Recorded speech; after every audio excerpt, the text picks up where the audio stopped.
प्यारे साथियों, आप सभी का स्वागत करता हूँ आज की इस अपने सेशंस में। तो हम लोग जो है कंक्रीट टेक्नोलॉजी जो है देख रहे थे। तो कंक्रीट टेक्नोलॉजी में हम लोग जो है यहाँ पे बात करने वाले हैं testing of concrete for workability, है ना। तो टेस्ट ऑफ वर्केबिलिटी, ठीक है। तो वर्केबिलिटी पे टेस्ट हम लोग बात करेंगे। तो workability of test for concrete के लिए 4 टेस्ट होते हैं। पहला टेस्ट होता है स्लम्प टेस्ट, ठीक है। दूसरा होता है आपका कॉम्पैक्शन फैक्टर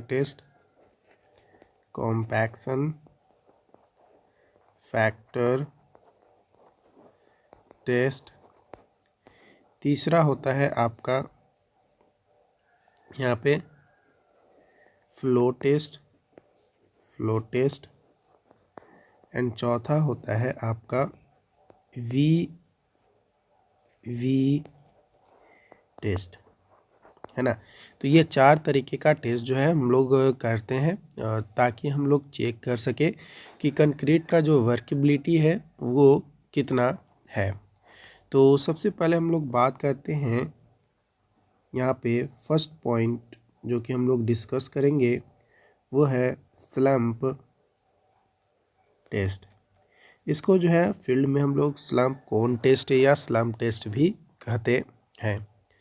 ये मोस्टली यूज किया जाने वाला मेथड होता है फॉर वर्केबिलिटी चेक करने के लिए। ये फ्रस्टम लाइक स्ट्रक्चर्स होता है कुछ इस तरीके का, है ना। कुछ इस तरीके का स्ट्रक्चर्स होता है फ्रस्टम शेप का। तो जो फ्रस्टम का जो शेप होता है, टॉप का जो डायमीटर होता है ये 10 सेंटीमीटर यानी 100 mm होता है, ठीक है। बॉटम का जो डायमीटर होता है ये 200 mm या फिर 20 सेंटीमीटर, और हाइट जो है 300 mm या 30 सेंटीमीटर आपका जो है होता है।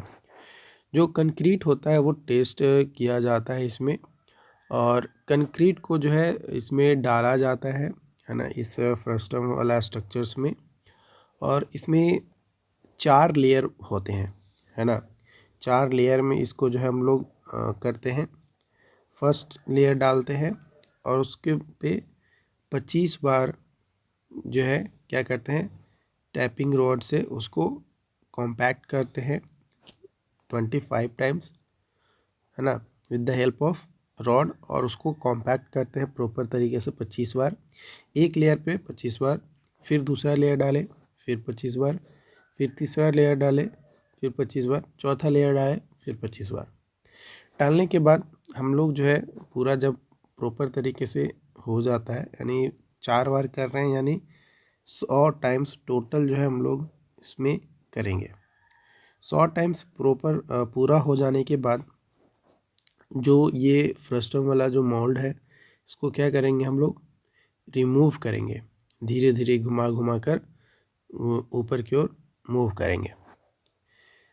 विच causes concrete to subside and subside of concrete is referred as slump.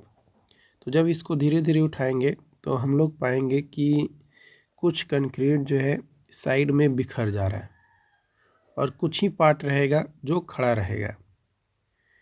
तो जो बिखर गया उसको लोग मेजर कर लेंगे कि कितना जो है हमारा बिखर रहा है ना। तो वो जो है हमारा स्लम्प का वैल्यू देगा। और जो डिफरेंस होगा हमारा, जो फ्रस्टम का हम लोग लिए 300 mm हमारा हाइट होता है, क्योंकि 100 टाइम्स हमने जो है इस पर टैपिंग भी किया। तो उसके बाद और जो एक्चुअली हमारा जो स्टैंड किया एग्रीगेट, मतलब जो कंक्रीट है उस फ्रस्टम वाले स्ट्रक्चर्स में, उसका हाइट, दोनों का जो डिफरेंस है वो हम लोग जो है मेज़र कर लेंगे। और जो मेज़र करने के बाद जो वैल्यू मिलेगा उसी को हम लोग जो है स्लम्प कह देंगे। तो अगर स्लम्प का वैल्यू हाइयर है तो हम लोग ये कहेंगे कि जो वर्केबिलिटी है कंक्रीट का वो ज़्यादा है ना। वो उसका मतलब वर्केबिलिटी क्या है, ज़्यादा है। तो ये टेस्ट सूटेबल नहीं होता है उस कंडीशन में जहाँ पे वर्केबिलिटी बहुत ज़्यादा होता है या फिर वर्केबिलिटी बहुत कम होता है ना। वर्केबिलिटी नहीं बहुत कम होना चाहिए और नहीं वर्केबिलिटी बहुत ज़्यादा होना चाहिए। अगर ये दो कंडीशंस आ रहे हैं तो उस कंडीशन में ये सूटेबल नहीं होगा। साथ ही साथ ये सूटेबल नहीं होता है बहुत ज़्यादा गीला या बहुत ज़्यादा सूखा हुआ कंक्रीट है उस कंडीशन में भी। ठीक है, तो मान लो कि यहाँ पे हमने जो है ये हमारा जो है फ्रस्टम है ना, इसमें कंक्रीट डाल दिए तो कुछ इस तरीके से हमारा जो है बन गया।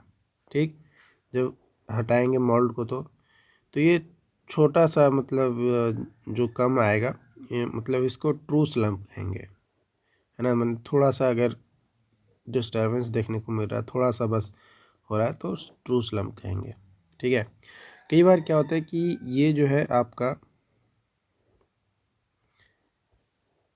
ये इस तरीके से ना होकर ये कुछ इस तरीके से बिखर जाता है ना, ये कुछ इस तरीके से बिखर जाता है। तो अगर इस तरीके से बिखर रहा है तो इसको बोलते हैं हम लोग सीयर। इसको क्या बोलते हैं? इसको बोलते हैं सीयर।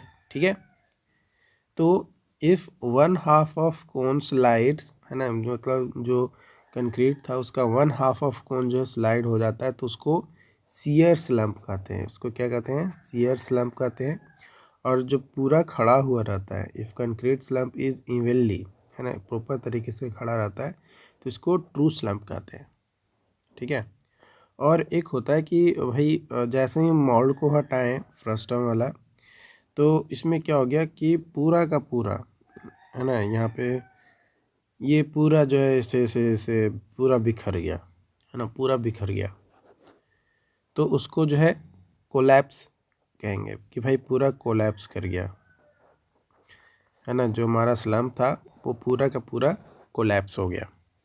तो in case of shear slump value जो होता है वो मेजर किया जाता है as difference of height between the height of mold and average of the subsidence, है ना। जो एवरेज हुआ, जो ये सीयर हुआ उसका जो एवरेज हाइट होगा वो, और जो मोल्ड का हाइट था वो, इन दोनों के बीच में जो हाइट का डिफरेंस है उसको से मेज़र करते हैं। जो सीयर स्लम्प होता है वो इंडिकेट करता है हमारा कंक्रीट को नॉन कोहेसिव है ना। सॉइल जो कंक्रीट है वो हमारा नॉन कोहेसिव है, इसको ये रिप्रेजेंट करता है। जो सीयर स्लम्प होता है वो हमें ये भी बताता है कि सेग्रीगेशंस हो रहे हैं, है ना। मतलब सीयर स्लम्प जो है हमें इंडिकेट करता है, उसका एक कैरेक्टरिस्टिक्स होता है सेग्रीगेशन का, कि भाई वो सेग्रीगेट कर रहा है। ओके, तो बिल्डिंग कंक्रीट के लिए, है ना, या फिर सैलो सेक्शन के लिए या पेवमेंट यूज के लिए इसमें हम लोग जो वर्केबिलिटी होता है बहुत ही कम होता है। ठीक है, वही अगर mass concrete, light reinforcement section in slab beam, wall से wall column floor, hand placed pavement, canal lining, इनमें जो है हमारा लो होता है, जो कि लेकर चलते हैं 25 से 75। और strip footing, heavy reinforced sections इन slab beam wall column, slip formwork, pumped concrete, इसमें जो है मीडियम होता है जो कि 50 से 100 होता है। उसके बाद ट्रेंच फिल या इन सिटू पाइलिंग या इन सिटू पाइलिंग या ट्रिम कंक्रीट, इसमें जो है हाई होता है जो कि 100 से 150 होता है। ट्रिम कंक्रीट में वेरी हाई होता है, मतलब 150 से भी ज़्यादा होता है। तो फील्ड में जनरली वो बताया जाता है जो मेन इंजीनियर्स होते हैं उनके द्वारा कि भाई कितना स्लम्प का वैल्यू होना चाहिए। ज़्यादातर हम लोग जो है ट्रेंच फिलिंग जब भी किया जाता है ना, मतलब नॉर्मली पाइलिंग किया जाता है, तो पाइलिंग के केस में 100 से 150 लेकर चलते हैं, है ना। 100 से 150 लेकर चलते हैं जब पाइलिंग किया जाता है। ओके, तो ये चीज़ ध्यान रखना है स्लम्प के लिए। उसके बाद दूसरा जो टेस्ट है हमारा, है ना, जो सेकेंड टेस्ट है वो है compaction factor test. Compaction factor test. तो जो कॉम्पैक्शन फैक्टर टेस्ट होता है ये मोर प्रिसाइज होता है और सेंसिटिव होता है। किससे? तो स्लम्प टेस्ट से। तो ये जो टेस्ट होता है ये यूज़ किया जाता है कंक्रीट प्रोसेसिंग के लिए, जो कि मीडियम और लो वर्केबिलिटी के लिए यूज किया जाता है, जहाँ पे स्लम्प टेस्ट जो है हमारा पॉसिबल नहीं हो पा रहा था। वहाँ पे जो है हम लोग कॉम्पैक्शन फैक्टर टेस्ट का जो है यूज करते हैं, ताकि प्रॉपर तरीके से वर्केबिलिटी जो है कंक्रीट का वो हम लोग मेजर कर सकें। इसका जो मेन प्रिंसिपल्स होता है वो बेस्ड होता है इस पे कि जो फाइंड किया जाता है डिग्री ऑफ कॉम्पैक्शन वो अचीव किया जाए स्टैंडर्ड अमाउंट ऑफ वर्क जो भी किया जा रहा है कंक्रीट का, उस पे जब भी हम लोग अलाउ करते हैं to fall from known height, मतलब एक जाना हुआ हाइट कि हाँ भाई इतना हाइट है, उस हाइट से हम लोग उसको जो है क्या करते हैं, गिराते हैं। ये जो डिग्री ऑफ कॉम्पैक्शन होता है ये रिप्रेजेंट करता है कॉम्पैक्शन फैक्टर को, जो कि रिप्रेजेंट करता है डेंसिटी रेशियो को। डेंसिटी रेशियो क्या होता है कि ये आपका डेंसिटी ऑफ कंक्रीट जो ऑब्टेन किया गया है during test to the density of fully compacted concrete के। जो कॉम्पैक्टिंग फैक्टर होता है उसका फॉर्मूला होता है कि wait of partially compacted concrete divided by weight of fully compacted concrete. तो ये जो हम लोग डिवाइड करते हैं तो ये हमें रिप्रेजेंट करता है कॉम्पैक्टिंग फैक्टर। कॉम्पैक्टिंग फैक्टर हो गया। कॉम्पैक्शन फैक्टर जो होता है वो मास ऑफ कंक्रीट होता है in cylinder during test divided by mass of fully compacted concrete. इसमें क्या होता है, जो कॉम्पैक्टिंग फैक्टर टेस्ट होता है इसमें आपका ये स्टैंड होता है, ठीक है, ये स्टैंड लगा होता है, ठीक। यहाँ पे सिलेंडर लगा देते हैं, ठीक है। यहाँ पे आपका एक कनेक्टेड रहता है ऐसे, और यहाँ पे जो है हमारा कुछ इस तरीके से रहता है, ठीक है। और यहाँ पे एक और कनेक्टेड रहता है यहाँ से, और यहाँ पे भी हमारा कुछ इस तरीके से रहता है ना, मतलब इस तरीके के शेप में जो है हमारा रहता है। और ये ऊपर वाला को जो है अपर हुपर कहते हैं, ये लोअर हुपर हो गया, और ये सिलेंडर हो गया, और ये जो नीचे वाला पार्ट हो गया ये हमारा बेस कहलाता है, ठीक है। तो ये कॉम्पैक्शन फैक्टर टेस्ट का ये पूरा सेटअप जो है आपका होता है। तो बात किया जाए अपर हुपर की तो उसका डायमेंशन होता है इन सेंटीमीटर। अगर बात किया जाए तो टॉप इंटरनल डायमीटर जो होता है वो 25.4 होता है, बॉटम इंटरनल डायमीटर जो है 12.7, और इंटरनल हाइट जो होता है 27.9। वही लोअर हुपर के बारे में बात किया जाए तो टॉप इंटरनल डायमीटर जो है 22.9, बॉटम इंटरनल डायमीटर जो है 12.7, इंटरनल हाइट जो है 22.9 होता है। सिलेंडर इंटरनल हाइट जो है 15.2, इंटरनल हाइट जो है 30.5।